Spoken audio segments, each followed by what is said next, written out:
thunderstorm warning for southern Brown County, northern Calumet County, northern Winnebago County, southeastern Waupaca County, southern Outagamie County, northwestern Manitowoc County, until 6:15 p.m. At 5:18 p.m., a severe thunderstorm was located near Fremont, or 17 miles southeast of Waupaca. Another severe thunderstorm was located near Combined Locks. The severe thunderstorms were moving east at 20 miles an hour.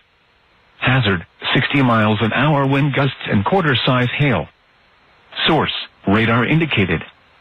Impact, hail damage to vehicles is expected. Expect wind damage to roofs, siding, and trees. Locations impacted include Appleton, Menasha, Concona, Little Chute, New London, Kimberley, Brillion, Denmark, Fremont, and Arboy. Prepare immediately for large hail and damaging winds. People outside should move immediately to shelter inside a strong building. Stay away from windows. Repeating, a severe thunderstorm warning has been issued until 6:15 p.m. for the following counties in Wisconsin: Brown, Calumet, Manitowoc, Outagamie, Waupaca, and Winnebago.